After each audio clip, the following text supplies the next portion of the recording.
Málo kto vie, že majiteľom Starbucksu, jednej z najväčších sietí kaviarní, alebo najväčšej siete kaviarní na svete, je Howard Schultz.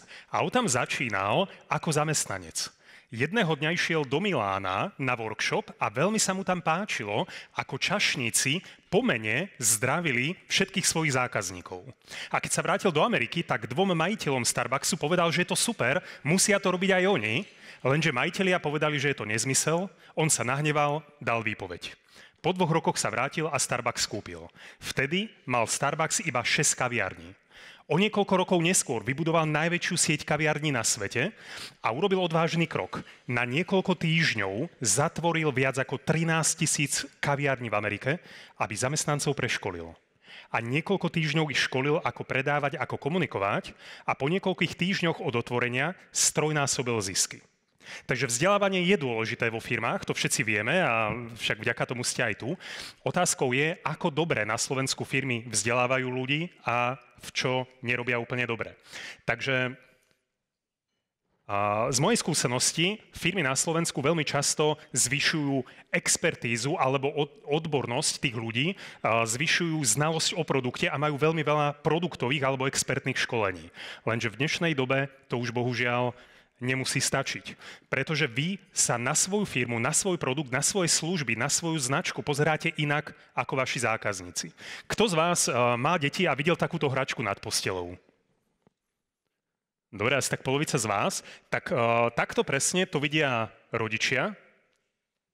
Jak mi nejde kliker. Takto to vidia rodičia.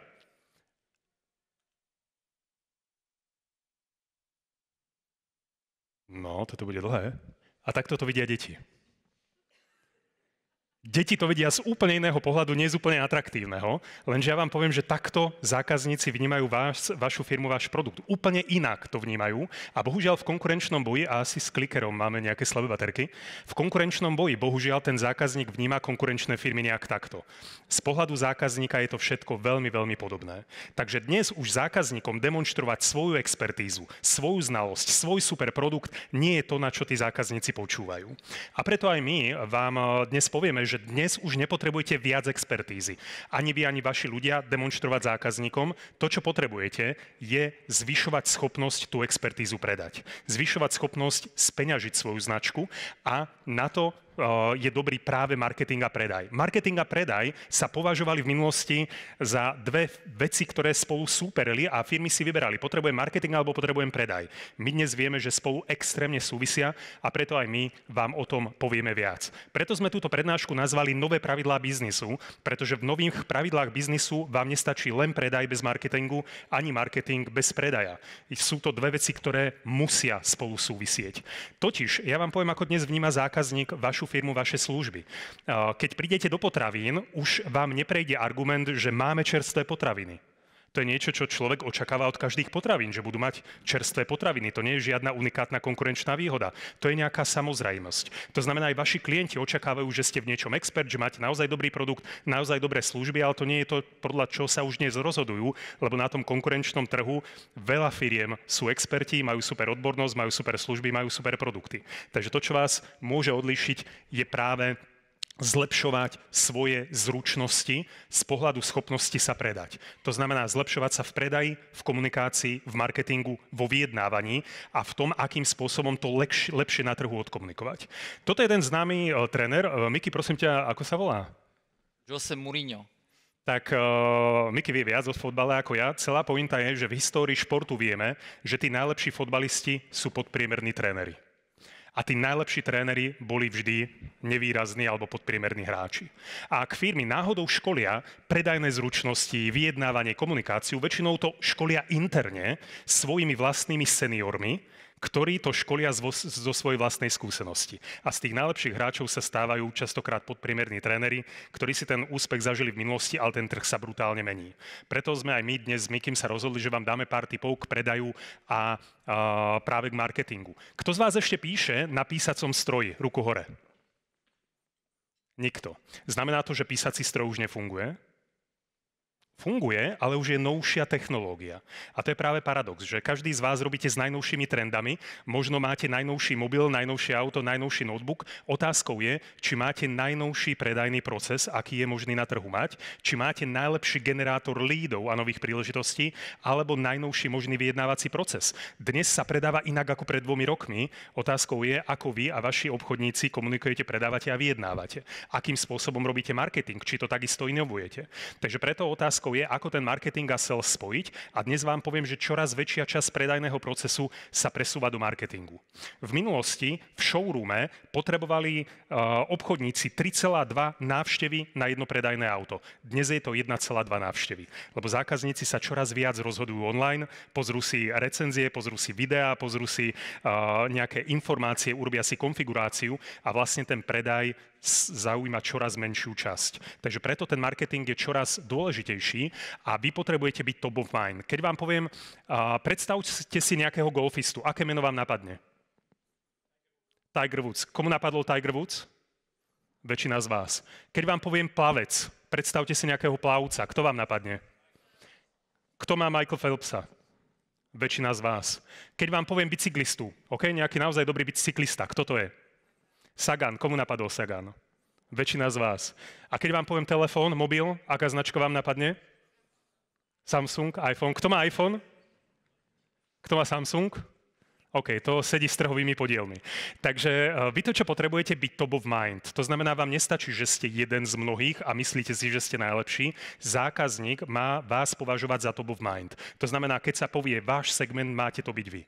A máte vy ovládať tento segment, pretože ľudia, keď im ide o život, oni nepotrebujú 5. najlepšieho chirurga. Chcú toho najlepšieho chirurga. Chcú najlepšieho marketera, najlepšieho predajcu, najlepšieho vyjednávača, najlepšieho investora a podobne. Preto vy sa potrebujete dostať na top of mind, aby ste boli prví, kto je oslovený. To znamená, preto my s Miky máme 2 rozdielne disciplíny a sme 2 rozdielni ľudia, tak som na to zvedavý.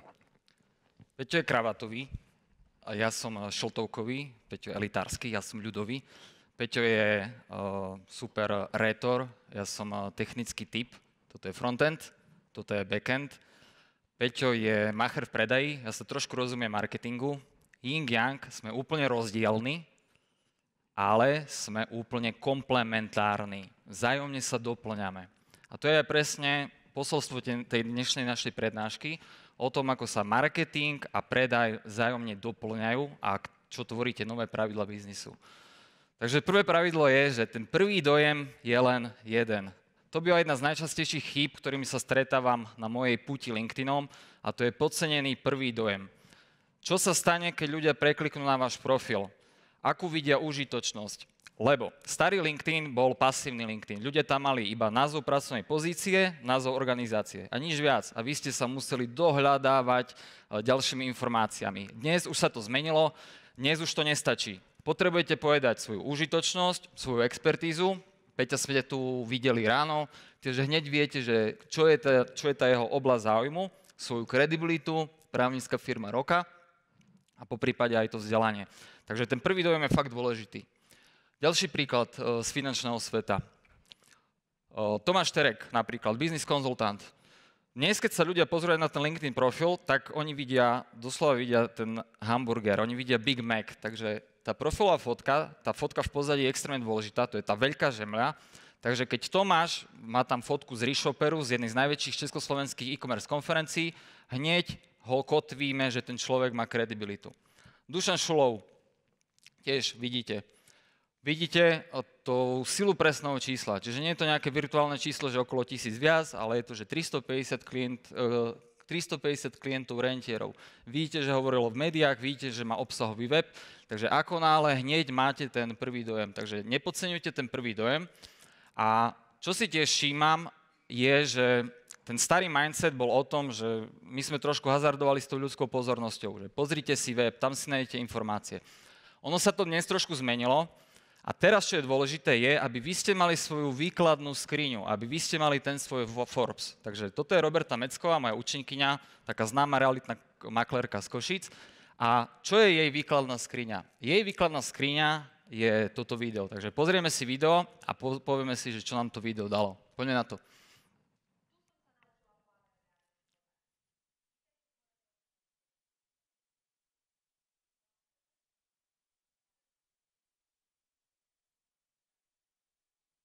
trošku to seká.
OK, trošku to sekalo. Takže čo sme videli, nie že pozrite si web. V jednom videu nám povedala svoj príbeh, povedala nám svoj prístup, ako to robí, ukázala nám ten tím, nebola to fotka, bolo to video, my sme ju počuli, videli sme jej temperament, videli ste kredibilitu, videli ste tie médiá a vidíte, stačí mať len jednu svoju výkladnú skriňu.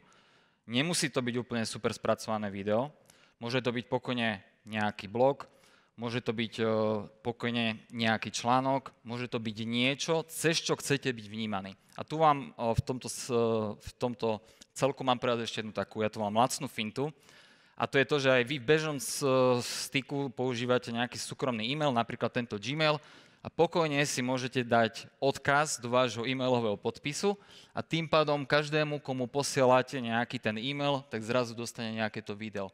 V mojom prípade sú to výsledky veľkého LinkedIn prieskumu, takže vidíte, nie je to predajné video, ale je to video, na základe ktorého ja zdieľam nejaké to know-how, zdieľam nejaké tie dáta, aby tí ľudia spoznali LinkedIn.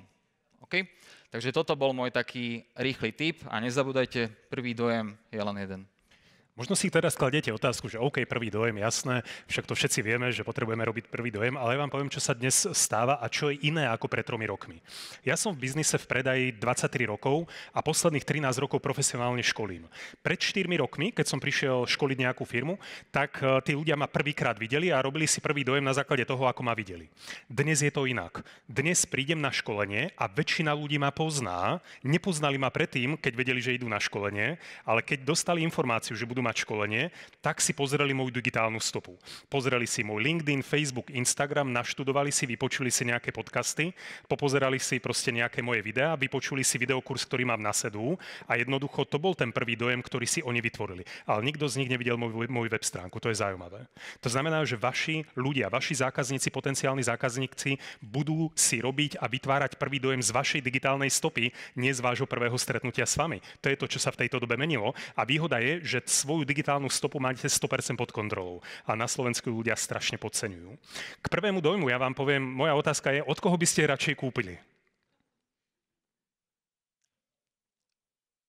Podľa toho čo? OK. Inak to je veľmi správne, pretože prvý dojem, vy potrebujete vytvárať prvý dojem, aby ste úplne sedeli s tým produktom, ktorý máte. A inak tá istá fotka, tie dve fotky boli v ten istý deň fotené. Samozrejme najprv táto, potom táto. Takže ten prvý dojem, na ňom veľmi záleží a ja vám poviem dve časté pasce pri prvom dojme z biznisu. Pretože Miki bude hovoriť o digitálnom svete, LinkedIn, ja budem hovoriť o tom biznise, o tom salese. Prvá vec je očakávania. Vy môžete mať perfektnú digitálnu stopy a tou digitálnou stopou vytvoríte nejaké očakávanie.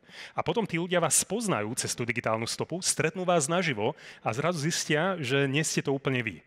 Na toto si treba dávať pozor, pretože internet je plný práve takýchto ľudí, ktorí majú super publikum a potom ich ľudia stretnú a nejak im to nesedí. A preto mne sa veľmi páčilo, keď som ja prišiel prvýkrát na teatri konferenciu, tak Lenka Buchláková ma uvidela a vraví: Peter, Ježiš, veď vy vyzeráte naozaj ako na LinkedIne. To je presne to, čo vy potrebujete. Vy potrebujete ukázavať ten reálny svet, to, aký reálne ste, aby potom nebol ten problém. To je prvá výzva. Druhá výzva je neočakávania, ale neformalita. Totiž, dnes, keď uvidíte dvoch ľudí po ulici, ako kráčajú, a jeden je v teplákoch, druhý v obleku, väčšinou ten v teplákoch platí toho v obleku. Doba sa totálne zmenila. Lenže ja vám poviem, čo sa nemení. Zmenila sa doba. Za posledných 100 rokov sa brutálne zmenila doba, ale náš mozog sa nejak nezmenil. A zaujímavé je, že náš mozog podvedome stále hodnotí našu expertízu podľa toho, ako sme oblečení.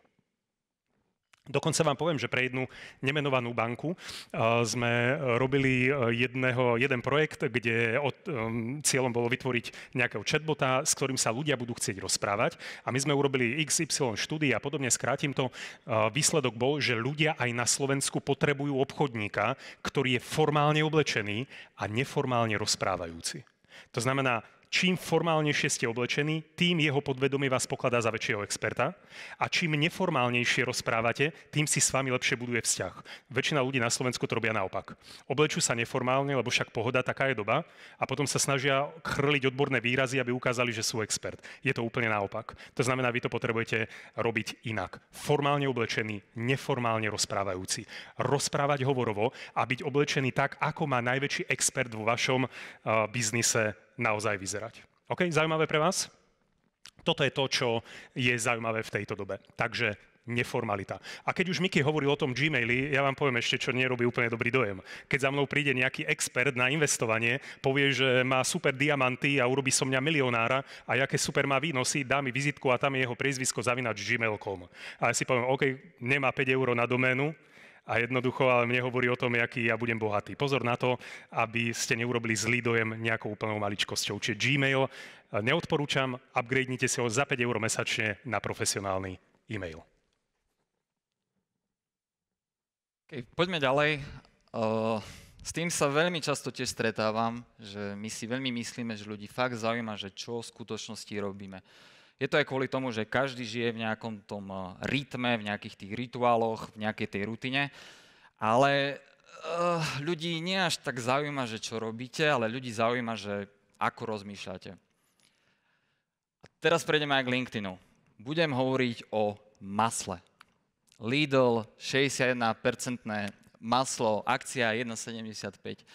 Mňa to trošku naštvalo, lebo ja som taký sociálne cítiaci človek a toto je najväčšia pásca pre dôchodcov. Vidím lacné maslo, proste teraz je to veľká téma.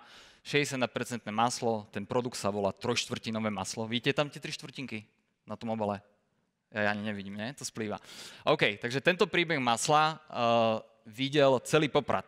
Čiže videli to 50 000 unikátnych ľudí.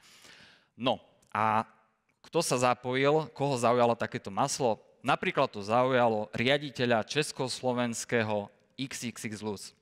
Poznáte ten obchod však? To sú tí s tou červenou obrovskou stoličkou. Čiže jeho nezaujímalo, nezískal som jeho pozornosť nejakým typom, trikom, to, čo robím, nejaká marketingová fintička. Jeho zaujalo to, ako som sa vyjadril k tomuto maslu. Čo to mohlo spôsobiť? Mohlo to spôsobiť, že prišiel na môj profil, ktorý je pripravený, skvelý prvý dojem, kde som školil, akú expertízu ponúkam, akú prinášam pozitívnu zmenu. V mojom prípade je to to, že mením bezduché profily na LinkedIn Supernovy.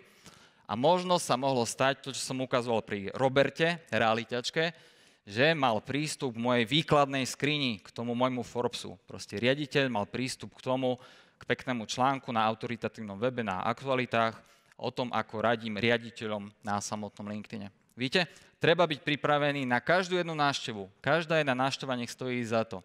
Ľudí nezaujíma úplne, že čo robíte, ale ako rozmýšľate. Skvelým príkladom tohto je moja kamoška Ivana Molnárová, možno ju poznáte z profesie, kde, keď sa položí aj dobrá otázka, že čo by ste chceli zmeniť v svojom okolí, tak Ivanka hovorí o duševnej zrelosti. Tiež ona si vytvára emočnú väzbu s tými ľuďmi, na základe ktorej extrémne veľa ľudí má úplne rovnaké alebo podobné hodnoty ako Ivana a na základe toho je to ten prístup aj k tomu budúcemu, kľudne aj biznis vzťahu.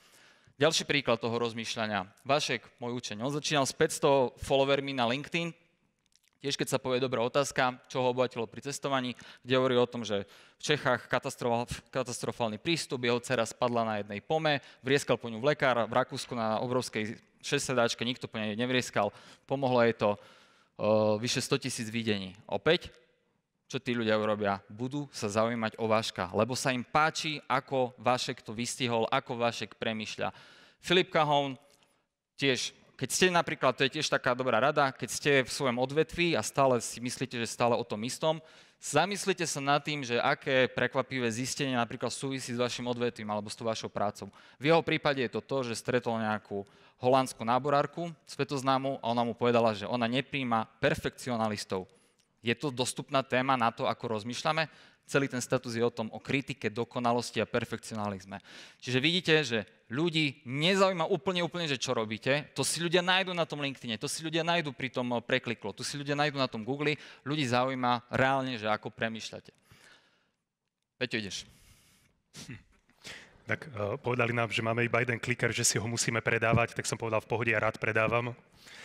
Tak budeme si to meniť. To, čo hovorí Miky, je veľká pravda. Ja som neznášal sociálne siete. Ja som pred 4 rokmi ani nebol na sociálnych sieťach. Až pred 4 rokmi som si ich založil, lebo som vedel, že je to nevyhnutné. A dnes už zdrojom môjho biznisu nie sú ani podcasty, ani referencie, ani aktívny predaj. Cez 90% všetkého biznisu mám z LinkedInu. To znamená, nemal som to rád, ale zistil som, že iná možnosť nie je, preto to robím aj ja. A napríklad toto sú 2 moje posty z posledných 2 týždňov. Jeden post, kde dávam asi už 144. video s nejakým biznis typom. Vidíte, že to videlo 6 000 ľudí. A potom som bol školiť v Slovinsku, kde na mape chýbalo Slovensko a napísal som post o tom, ako vlastne Slovensko je dôležité v tom svete, ako nás ako Slovákov biznisovo vnímajú ľudia v zahraničí. A to je presne to, že ľudia videli, ako ja o tom premýšľam, a ten post mal 33 000 videní. To znamená, ľudí nezaujíma, čo robíte, ani nejaké super tipy, ani to, o čom je vaša firma, ale to, akým spôsobom premýšľate ako podnikateľ, ako manažer, ako chcete posúvať ten svoj biznis. Toto je extrémne dôležité. A ja vám poviem kvôli čomu. Totiž jedného dňa mi zvonil telefón, zdvihol som a predáva mi nejaký nezávislý finančný sprostredkovateľ a hovorí mi, zdravím vás, pán Strcula, pred niekoľkými mesiacmi sme sa stretli na šelke, hovorili sme spolu o investíciách a mal som sa vám ozvať, keď bude mať niečo zaujímavé. Tak a toto je teraz tá chvíľa. A ja som začal challengeovať, lebo vravím, OK, kedy to bolo? Ja sa na nič nepamätám, ja nechodím moc na šelku a tak ďalej. A on stále riešil tie svoje financie, nakoniec som to nejak slušne som ho odmietol, zložil som o 2 hodiny na to. Mi volá iné číslo, žena, finančná sprostredkovateľka, a začala. Zdravím vás, pán Strcula. My sme sa pred niekoľkými mesiacmi stretli na šelke a hovorili sme o investíciách a bavili sme sa, že keď bude niečo zaujímavé, tak vám nám zavolať. No a teraz je tá chvíľa, tak vám volám. Poviem vám jednu zaujímavú vec. Financie sú dnes veľmi citlivé pre ľudí. Nič sa tak ťažko na sociálnych sieťach neprezentuje ako financie, lebo ľudia to majú averziu, majú nejakú opatrnosť, majú nejaké zlé skúsenosti. A ja vám poviem, čo je najhoršia vec, ako môžete začať vzťah. Tým, že idete klamať človeku, s ktorým máte prvý nejaký kontakt. Ja som vedel, že obidvaja mi klamú, lebo majú nejaký call script. To nie je úplne dobré. V dnešnej dobe to, čo vy potrebujete vo financiách, je extrémna dôvera. Dnes je toľko ľudí, ktorí ľuďom vedia pomôcť s financiami, s investovaním alebo podobne. A teraz podľa čoho si majú vybrať. Všetci sú experti, všetci tvrdia, že sú najlepší, všetci majú perfektné čísla, ale podľa čoho si majú vybrať. Ľudia mnohí si nevyberajú preto, lebo necítia 100% dôveru voči tomu človeku. Dokonca vám poviem sám, že ja sám nemám úplne upratané v investíciách a v peniazoch, ale jednoducho som opatrný voči tomu, komu ja zverím svoje peniaze a komu poviem všetky informácie o mojich peniazoch. Takže ja sám som tiež veľmi opatrný, aj ľudia sú. Preto vy nepotrebujete komunikovať, čo robíte, potrebujete komunikovať, kto ste, ako premýšľate. A vy si potrebujete vytvoriť sympatiu. Ľudia, keď uvidia vo vašej hlave, ako o tom premýšľate, tak si vytvoria dôveru, zistia, že ak premýšľate rovnako, alebo ak ich baví to, ako o tom premýšľate, tak si povedia, OK, toto je ten človek, ktorému ja dôverujem, ktorý premýšľa tak ako ja, ktorý, keď mu zverím peniaze, bude s nimi hospodáriť tak, ako ja potrebujem. Preto toto je najsilnejšia vec, ktorú vy môžete komunikovať. Kto ste, ako premýšľate, a pretože to, čo robíte vy, robí XY ďalších firiem. Pointa je, že aby ten človek to chcel vedieť od vás, aby on sa vám ozval a pýtal sa vás na váš názor, na vašu personalizovanú radu, až vtedy bude ochotný od vás kúpiť nejaké finančné služby. Ako vám to dáva zmysel? Toto je extrémne, extrémne dôležité.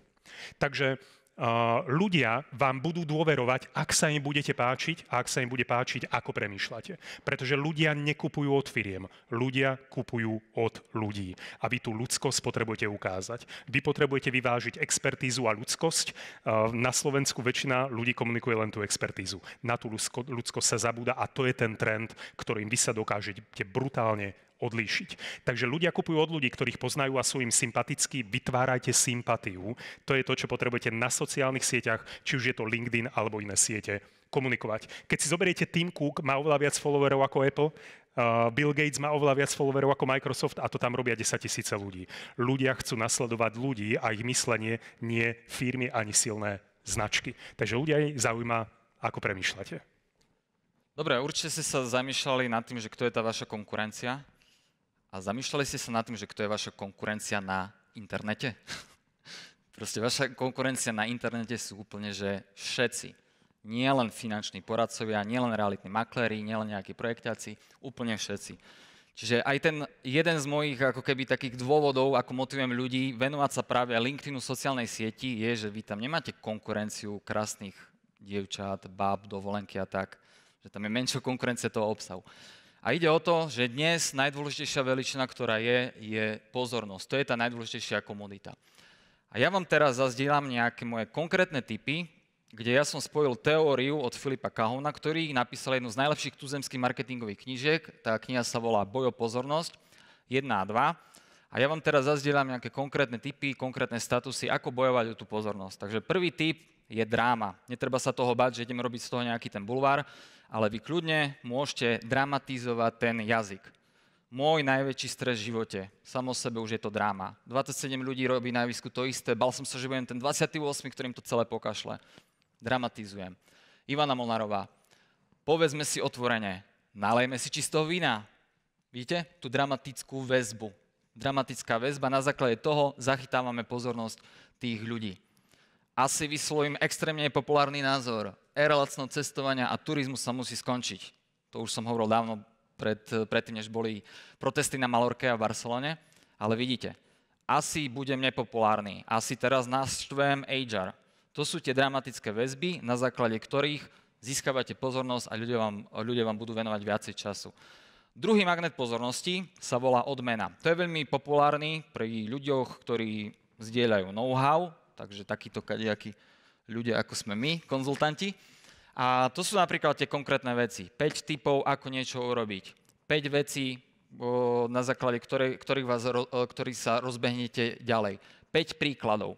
Vy dávate ľuďom v tom teasingu, v tom úvode, vy im dávate prísľub informačnej hodnoty. Akurát to musí stať za to. Takže to sú tie odmeny. Vy tie odmeny kľudne môžete dať aj otázkou. Takže tu je otázka od môjho učňa, Peťa Petráška. Viete, čo je najlepší benefit v práci? Hovorí, že žiadne masáže, ale to, že si môže zobrať dieťa do práce. Vidíte, mal 2000 followerov, podarilo sa mu vyťahnuť až 85 000 impresií. Takže odmeny sú o tom, aby ste vytvorili tú zvedavosť. Ďalší príklad, môj obľúbený z Valencie, teraz majú problémy s záplavami. To je pizza sorpresa alias geniálny nápad z Valencie, ako dostať ľudí k opakovanému nákupu. Čo je ten geniálny nápad? OK? Geniálny nápad bol to, že bola pizzeria, kde nebol jedálny lístok, takže ste nevymýšľali, nedochádzalo tam ku rozhodovacej paralýze, že neviete, či máte dať 12 € za capricciosu alebo za margaritu. Malá pizza 2,5 €, dajte mi nejakú pizza sorpresa. Por favor, bum, ide sa. Dobre? Tu sú aj tie kartičky. Ja som sa spojil teraz s babami Človečina, možno to poznáte, je to najpredávanejšia kartová hra na Slovensku. My máme vlastnú apku, karty buď in, ITC in. A tu vás len chcem motivovať k tomu, že keď sa fakt dá dobrá otázka, tak vás to vie príjmať k tomu, aby ste napísali zaujímavý status. Takže aj tento status vznikol cez otázku, že prečo by ste odporúčili prácu vo tej vašej firme. Potom tu máme ďalší magnet pozornosti, tretí, a to sú prekvapenia. Toto tiež veľmi dobre funguje na LinkedIne. Veľmi dobre fungujú príbehy, keď niekto bol podceňovaný a niečo dosiahol, napríklad ako on sa v 40-ke stal riaditeľom najväčšieho digitálneho vydavateľstva bez vysokej školy, čiže nemal predpoklad úspechu a úspel, to je prekvapenie. Alebo chalani v Amerike Startup Simplicity, možno ste o nich počuli, ako môže staršia pani, to je Ružana Bajči, jedna z najslavnejších slovenských vedkým v Kalifornii, inšpirovať nás mladých mileniálov. Vidíte? Ten kontrast. Prekvapenia, kontrasty, to vždy tiež dobre fungujú. No a potom tu máme niečo, čo poznáte z mobilov, to sú tie nedokončené tvary. Bum, máte kalendár, nejaký meeting, nejaká správa, musíte si to rozkliknúť. Podobný pattern funguje aj v komunikácii a to je o tom, že vy naznačíte niečo, ale nepoviete celý kontext. V tomto prípade služobný počítač je štandard, home office je už nový štandard, no skutočným benefitom post-covidovej práce bude niečo iné. čo? Musia ľudia prekliknúť. OK? Takže to sú také praktické tipy, ako s tým fungovať. Toto je môj tiež obľúbený status, taký marketingový, a to je Lexia z Československo hľada superstar pre váš biznis, kde ten nedokončený tvar končí otázkou, či si fakt myslíte, že porota vybrala top 10 najlepších spevákov. Kto si myslí, že vyberajú top 10 najlepších? Nikto? Oni vyberajú 10 rôznych charakterov. A to je aj moje poučenie, že dnes už nie je dôležité byť lepší, lebo my ako trh, my nevieme, či vy ste o 3% lepší finančný poradca ako váš kolega, ktorý pri vás sedí. Dnes je dôležité byť iný. OK? Čiže keby tam boli 4 blondinky z Česka, tak vyberú len jednu. Keby tam boli 3 brunetky zo Slovenska, vyberú len jednu. Vždy berú iný ten charakter, iný typ. Takže to je dôležité. No a posledné, čo teraz je taká moja rada aj pre riaditeľov, lebo niektorí si uleteli, neviem, do stratosféry pomaly, to je zrkadlenie, to je približiť sa k ľuďom. To je to, čo vidíte aj v politickom marketingu, že Trump teraz ako končí kampaň? Čiernou šiltovkou MAGA, Make America Great Again, šiltovkou, približuje sa k ľuďom. A tu je to zrkadlenie, to sú tie reálne situácie, ktoré tí ľudia mohli zažiť. Takže toto bol jeden z takých virálnych statusíkov, ktorý mal 107 000 videní a bolo to o tom, že sa mi vôbec nepáči ten nový trend, že dáte si na stojáka nad Svernou, keď si dáte pivo a pýtajú od vás prepitné. No, že za čo? OK? Takže zase vidíte, nie že čo robím, ale ako rozmýšľam. Že sme splašení, ideme za digitalizáciou, slepo nasledujeme trendy a zrazu proste prečo by sme mali platiť za nejakú hodnotu, ktorá nebola ani daná. OK, kto bol v Poľsku, viete, že tam biznis ide dobre, že tam majú napríklad špeciálne ceníky, ktoré sú prorodinné. Opäť zdieľam inšpiráciu a ľudia, ktorí, kto mi to bude komentovať? Ľudia, ktorí boli v Poľsku, ktorí hovoria, áno, Poliaci riešia super biznis. OK, takže tiež takéto človečinovské karty vám vedia pomôcť k tej inšpirácii. No a tu mám nakoniec taký drsný príklad tej pozornosti a že prečo pozornosť je tá najväčšia veličina. Takže toto je Katka, ktorá vyrobila obrovský prúser na LinkedIne. Ona urobila to, že ona v dobrej viere dala inzerát a niekto sa jej pýtal, že aký je plat. A viete, keď robíte s ľuďmi a najímate ich, tak to je otázka, ktorá vás vie normálne, že až tak trošku akože pohnúť. Ju to pohlo, kdežto vieme, že legislatíva je, aby sa zverejňovali tie platy, čiže nebolo to profesionálne vôbec. Ona sa naštvala a v súkromnej správe napísala, že vy ste sa diskvalifikovali, že sa pýtate na plat. Cvakla to, urobilo to ešte status, že sa pochválila, haha, dobre som mu naložila, potom po 10 minútach niekto cvakol, dal to na internet, keď tam vidím 2000 lajkov, ja hneď vidím 80 000 impresí, proste strašne veľa ľudí to videlo. A teraz, čo mohla urobiť Katka? Poprvé, mohla mlčať, vyšumie to, dobre, proste 3, 4, 5 dní to cirkulovalo, alebo mohla využiť pozornosť, hoci negatívnu, OK? Takže tým, že je moja učenkyňa, tak som sa s ňou spojil, dali sme si taký dlhý, úprimný 15-minútový hovor a ona bola akože veľmi k tomu naklonená a ja hovorím, žiaden statusík, žiadna fotka, žiadne, že to odbiješ, proste Katka, nahráš video, kde vidíte tu, proste dostávala tie hejty, mzda, hej, prehnala sa tom, povyšenecká odpoveď, založila by som si konkurenčnú firmu, katastrofa.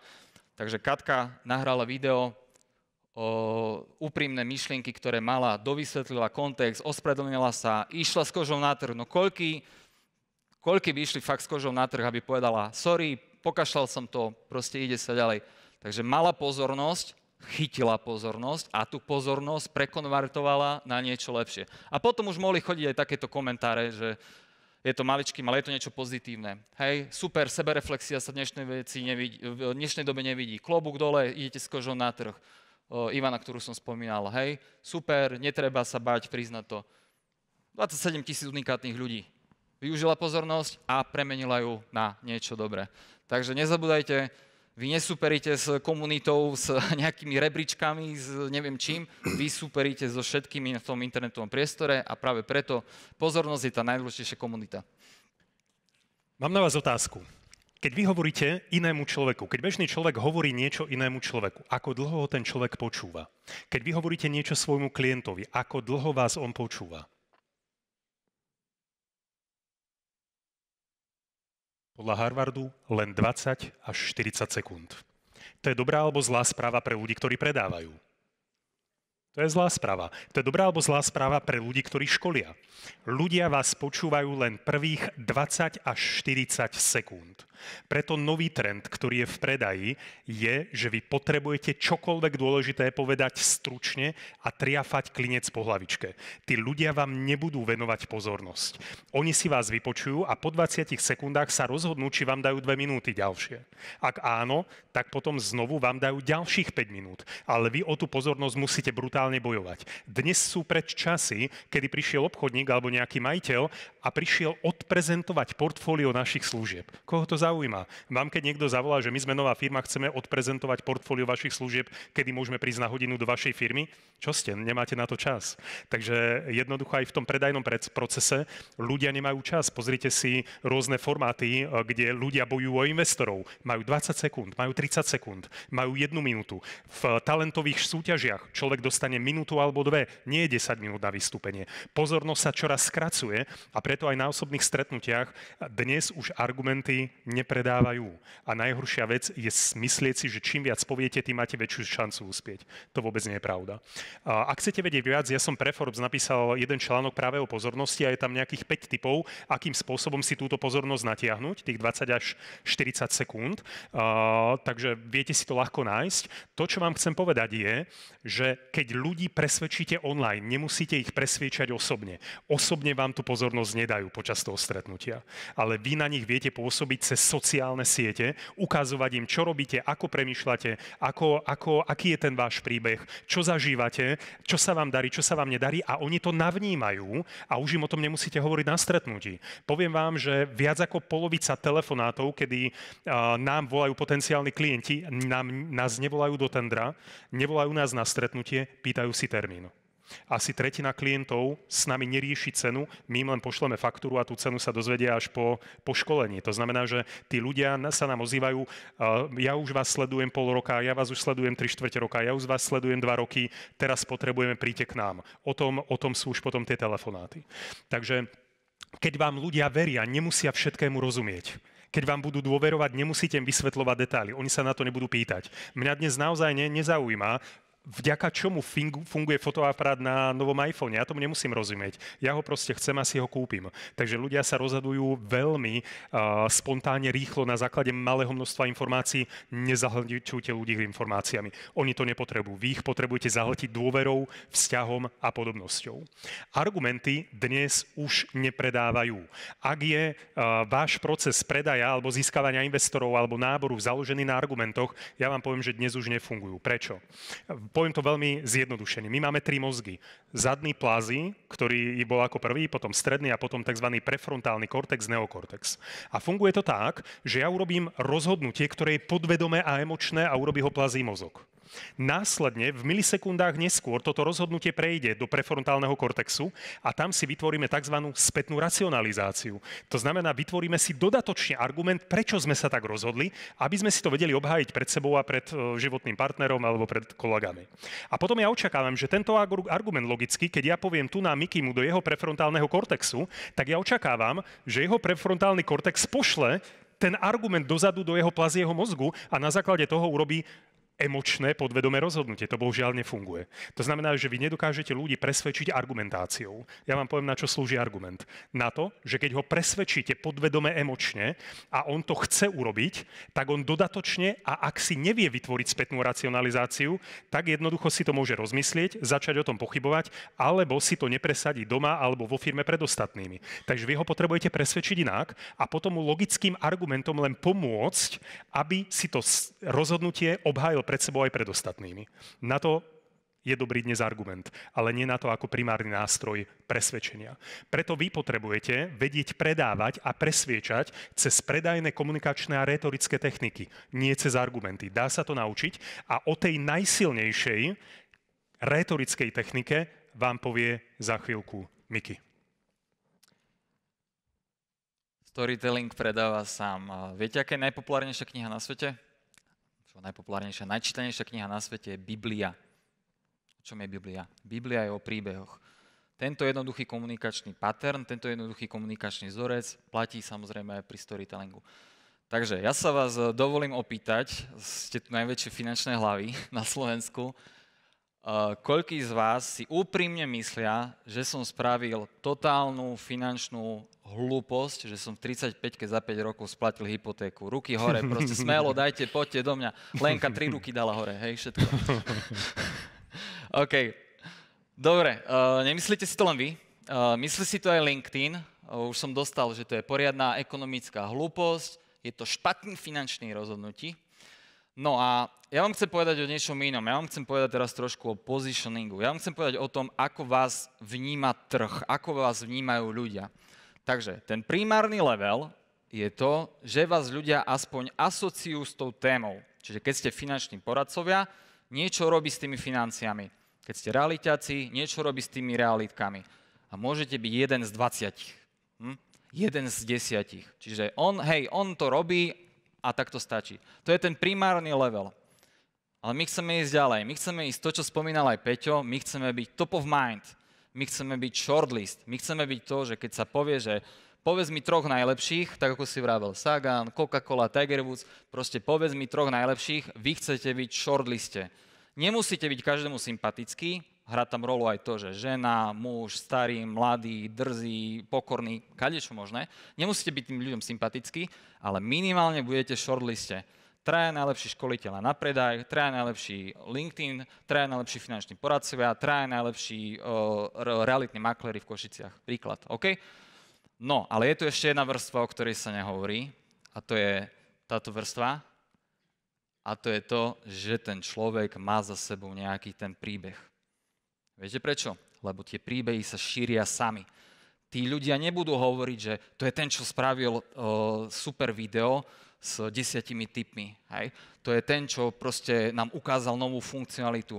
To je ten, čo mi odkryl novú investičnú príležitosť. Ľudia budú hovoriť ten váš príbeh. Takže v mojom prípade je to príbeh o tom, že vďaka tomu, že som to aj splatil, vďaka tomu som najslobodnejší a jeden z najslobodnejších a jeden z najnezávislejších tvorcov na LinkedIne. Čiže to, čo odo mňa budete počuť, nie je ovplyvnené nejakým sponzorom, plateným spoluprácou, nejakou serviritou, nejakým autoritám. Proste je to ten rídzy hlas. A to, čo som ja spravil, bola aj investícia do príbehu. Hoci ako vám to môže znieť úplne že blbo, bola to investícia do príbehu. Ide o môj najlajkovanejší príspevok v histórii. Malo to vyše 2800 lajkov a videl to celý Prešov. Hej? 87 000 unikátnych ľudí to videlo. OK? Takže toto je tá jedna vec, že vy kľudne môžete investovať do toho príbehu, kde už nikto nebude o vás pochybovať. Proste to je reakcia trhu. OK, ona si to vie, lebo sa mu podarilo za 5 rokov splatiť hypotéku. A potom je tu ešte ďalšia investícia, o ktorej sa nevie, a to je tá najdôležitejšia investícia. To je aká? Do ženy. Povedal to niekto? Nikto? Investícia do manželky. Však chcete mať kľud, ne? Doma. OK? Dobre? Takže toto je to rozmýšľanie o tom, že nemusí to byť len o peniazoch, nemusí to byť len príbeh o tom, ako ste zarobili nové auto. Môže to byť príbeh o tom, ako ste boli odvážni, ako ste urobili niečo proti konvenciám. Môže to byť príbeh o tom, ako ste v 40-ke zmenili kariéru. To je príbeh. Môže to byť príbeh o tom, ako ste boli podceňovaní a zrazu sa vám podarilo dosiahnuť nejaký ten úspech. Takže môžu to byť rôzne príbehy, môžu to byť rôzne odvážne veci, ale to je jedna kľúčová vec, že to je to, čo si ľudia pamätajú. To je to, prečo máme technickejších reperov na slovenskej scéne, ale vy si pamätáte ten rytmusov príbeh. Z dola sa dostal nahor. Predáva príbeh. V kúse predáva príbeh. OK? Takže toto je za mňa, že storytelling predáva sám. Ideš. Viete, čo je zaujímavé, že pred 2 rokmi, keď som prišiel na nejaké školenie, tak ľudia povedali, ja ťa poznám, Peter, ty robíš tie minútové videá, tie sú super. To bolo pred 2 rokmi. Dnes, keď prídem na školenie alebo niekde ma niekto osloví, tak mi povie, Peter, ja som videl to, ako ste boli v tme minulý rok. Aké to bolo? Peter, áno, vy ste kúpili manželke to auto, ja som to čítal. Peter, áno, vy ste kúpili dcere tú veveričku. To je to, čo si dnes ľudia pamätajú, ten príbeh, ktorý sa s nimi spája. Keď poviete niekomu nejaké číslo a dáte ho do príbehu, tak si ho pamätá 8-krát viac a 8-krát dlhšie. Takže príbehy sú to, čo predáva. My už tomu dnes nehovoríme storytelling, ale story selling. Čiže nie, že príbeh rozprávanie príbehu, ale predávanie cez príbeh. Príbeh je najsilnejší rétorický nástroj na zmenu presvedčenia. Ak chcete niekoho v predaji presvedčiť, nie sú to argumenty, je to príbeh. Je to case study, je to success story. Je to nejaký príbeh. Prečo? Lebo náš mozog, naše podvedomie nepozná rozdiel medzi predstavou a realitou. Takže keď niekomu poviete naozaj dobrý príbeh, jeho podvedomie má pocit, že to prežil s vami a zoberie si z toho rovnaké ponaučenie. Takže preto sa hovorí, fact tells, story sells. Fakty hovoria, príbehy predávajú. A tie príbehy potrebujete mať aj v obchode, aj v marketingu. Marketing a predaj sú dve rôzne disciplíny. Ľudia, ktorí sú vynikajúci v marketingu, sú mizerní v predaji a ľudia vynikajúci v predaji sú mizerní v marketingu. Preto som outsourcoval svoj predaj na Peťových ľudí.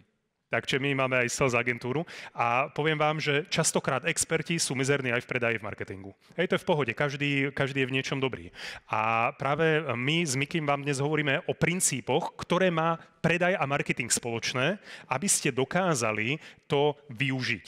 Takže ja vám poviem príklad, pretože teoretik povie, praktik ukáže. Prišiel za mnou môj známy, ktorý robí v nemenovanej slovenskej veľkej banke a povedal mi, počuj Peter, idem podnikať, chcem si otvoriť účtovnú firmu. Lebo bol som na kurze účtovníctva. Tak ja mu vravím, ty nie si normálny, hej, ideš do úplne plného trhu, čím sa chceš odlíšiť? Že prídeš za ľuďmi a povieš, ja viem, že podnikáš, máš 5 rokov svojho účtovníka, si spokojný, daj to na mne, ja ti to budem robiť rovnako dobe za rovnakú cenu. Prečo by to ten človek robil? Nemá dôvod. Takže to je veľmi ťažký biznis začať robiť účtovníctvo. Takže som urobil to, že som mu vymyslel, povedal som mu, ty potrebuješ príbeh. Najprv som to chcel spraviť názvom firmy, povedal som mu, založ si firmu, ktorá sa bude volať Kreatívne účtovníctvo SRO, tým sa odlišíš. Daňový úrad hneď pôjde po tebe. A potom som povedal, potrebuješ nejaký príbeh. Preto, lebo ľudia nekupujú to, čo robíte, ľudia kupujú to, prečo to robíte. A ja vám poviem veľmi stručne, veľmi jednoducho, ako znel ten jeho príbeh. Ten jeho príbeh znel následovne. Bol s nejakým svojim klientom, alebo potenciálnym klientom, alebo nejakým známym podnikateľom a povedal mu, Michal, však ja robím v tejto nemenovanej veľkej banke XY rokov, pomáham podnikateľom, ale narážame stále na rovnaký problém. Keď za mnou prídu podnikatelia, že majú super investičnú podnikateľskú príležitosť a chcú si zobrať úver, my mu ho nedáme, lebo na to nemá pripravené účtovníctvo. Takže on musí čakať rok, kým urobí novú účtovnú závierku, tak aby vychádzal mu dobré rating a až potom si môže zobrať úver. A to niekedy trvá pol roka, 3/4 roka alebo rok a zbytočne tak prichádza o tú príležitosť. Preto som sa rozhodol, že si otvorím vlastnú účtovnú firmu, aby som podnikateľovi ako ty a vám jednoducho to účtovníctvo pripravil na to, aby v momente, keď dostanete super príležitosť, ste dokázali dostať úver okamžite a v takej výške, v akej vy potrebujete.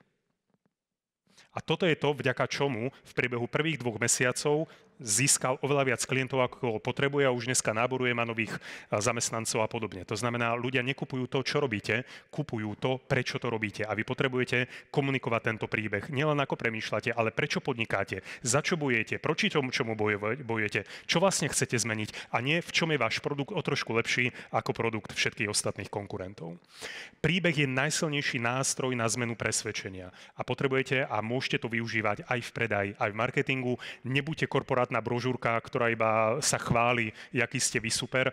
Vy potrebujete urobiť svojho zákazníka hrdinom príbehu, nie seba. Takže to je storytelling. A ešte ideš ďalej. Ideme ďalej. Vidíte, aký sme zohraní. Inak dnešnú prezentáciu nevidel nikto, to sme vytvárali špeciálne len pre vás a sme iba prvýkrát takto dvaja. Takže posledná vec odo mňa, to boli nejaké Mikyho 4 tipy, na ktoré ja som naviazal selsácky. A teraz ja vám poviem zaujímavú vec. Keď chcete zvyšovať tržby, máte prakticky 3 cesty. Prvá cesta je cold calling, studené telefonáty. Budete volať ľuďom, ktorí vás nepoznajú. Cold calling je najnáročnejšia cesta získavania zákazníkov a na to, aby ste to robili, potrebujete mať fakt dobrý call script. Už dnes len tak s niečím neúspejete. Potrebujete mať fakt dobrý call script. Druhá možnosť je, že budete si žiadať odporúčania, lenže vo financiách sú na to ľudia rezistentní a preto to potrebujete mať takisto dobre zvládnuté. My sme v minulosti si robili trošku srandu, že keď chcel od nás niekto odporúčanie, dali sme čísla na tých ľudí, ktorí sme mali najmenej radi, takže nebolo to úplne funkčné. My dnes napríklad toto školíme banky, pretože banky nechcú môcť cold callovať studené telefonáty, ale cez odporúčania vedia získať získavať úplne nových zákazníkov a v jednej firme minulý rok sme z mesiaca na mesiac strojnásobili tržby len tým, že obchodníkov sme naučili perfektne pýtať si odporúčania a výborne na to volať. Takže to je druhá možnosť. Alebo tretia možnosť je využívať sociálne siete, tam vytvárať sympatiu a povedomie, tak aby sa vám tí zákazníci ozývali sami. A to je za mňa tá najlepšia cesta, na ktorú som prešiel už aj ja. LinkedIn je podľa mňa najlepšia platforma, pretože tam menej ľudí ako na Facebooku, Instagrame, ale sú tam tí najbohatší podnikatelia, manažéri, top manažéri, ľudia, ktorí majú peniaze, ktorí chcú investovať, ktorí zarábajú nadštandardne. Prečo? Lebo tam je odborný obsah. Takže to je sieť, na ktorej podľa mňa by ste mali byť a nemali by ste tam predávať. Mali by ste tam ukazovať seba, svoje premýšľanie a potom už len čakať na lídy, ktoré sa vám ozvú, aby ste ich vedeli naozaj dobre premeniť na biznis. Takže potrebujete samozrejme na tieto tri možnosti naozaj dobrý call script, ale potrebujete ešte aj jednu vec, aj vy, aj vaši ľudia. Totiž, ja som mal jedného kolegu a ten kolega fakt nebol atraktívny. To keď si predstavíte, že náhodou niekto sa utopí a po týždni ho nájdú v tej vode, že aký je opuchnutý a nafúknutý, tak on vyzeral, keď je živý. A naozaj pehatý, bielý, hrdzavé vlasy, taký nafúknutý, nafúčaný, nie moc atraktívny, ale on vždy randil s tými najkrajšími modelkami. A my sme to nechápali, ja som tomu nerozumel, pretože on nemal peniaze.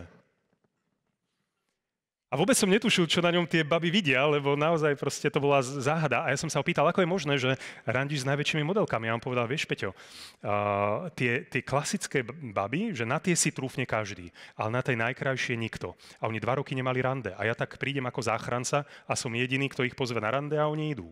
A to je tá pointa, že mnoho ľudí, ktorí robia vo finančných službách, oslovujú klientov, na ktorých si trúfajú. Lenže tam je najväčší pretlak. A málo kto má tú odvahu osloviť tých najbonitnejších klientov, tie najväčšie firmy, ale paradoxne to sú tí, ktorých oslovujú najmenej a vy tam môžete uspieť. Ľuďom na Slovensku chýba sebavedomie v predaji a jednoducho toto je tá cesta, ktorá vám môže veľmi pomôcť. Práve tá odvaha. Odvaha ísť po najväčších rybách, najväčších zákazníkoch, najväčších podnikateľoch, lebo tam je najmenšia konkurencia. Preto napríklad na Slovenskej pošte, školili sme Slovenskú poštu, predávali žreby za 50 centov. Dnes predávajú za 10, 15, 20 eur žreb. S tou istou námahou proste zarobia 20 krát toľko. A to je to, čo môžete robiť aj vy. Takže aké sú nové pravidlá biznisu, o ktorých sme hovorili s Mikim? Je to prvý dojem aj v marketingu, aj v predaji. Ľudí zaujíma, ako rozmýšľate, pretože potrebujú kupovať od človeka, nie od firmy.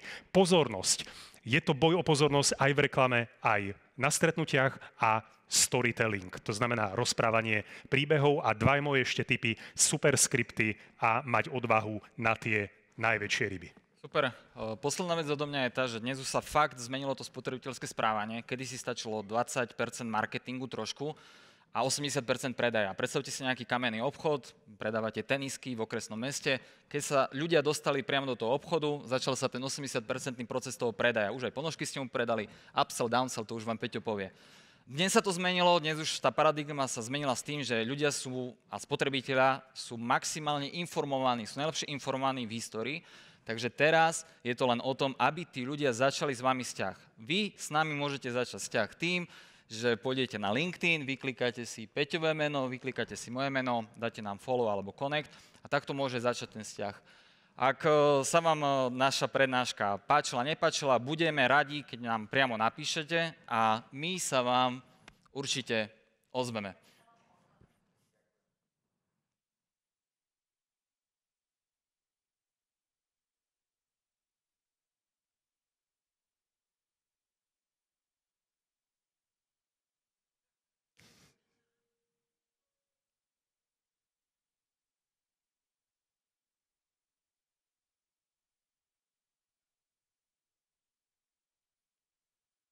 Ďakujeme za vašu pozornosť.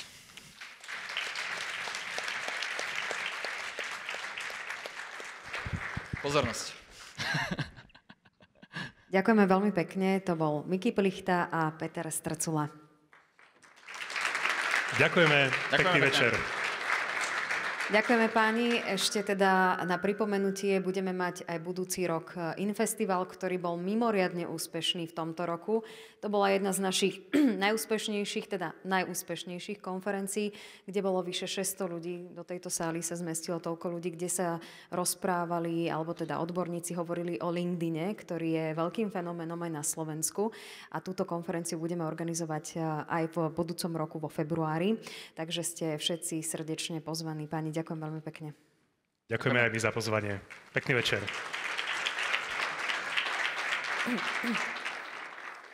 Už môžete ísť z pódia. A aby som sa mohla dostať tam aj ja a teda vám takto oficiálne poďakovala, že ste boli súčasťou nášho finančného trhu, poslednej finančnej konferencie v tomto roku. Ale ako som spomínala, už 23. januára máme konferenciu Rozinvestuj sa Slovensko, kde sa budeme rozprávať o konkrétnejších alebo teda detailnejších témach, ktoré ste dnes mohli počuť. Je to taká veľká kampaň aj v súvislosti napríklad s Ardalom alebo s Národnou bankou Slovenska, ktorú sme tu dnes mali, takže sa na vás tešíme. A ešte pripomeniem naše ďalšie konferencie. Budúci týždeň 12. novembra máme športovú konferenciu Titani športu alebo energetickú konferenciu 19. novembra, kde ste opäť vítaní. Ďakujem veľmi pekne, že ste tu boli s nami a prajem ešte pekný deň.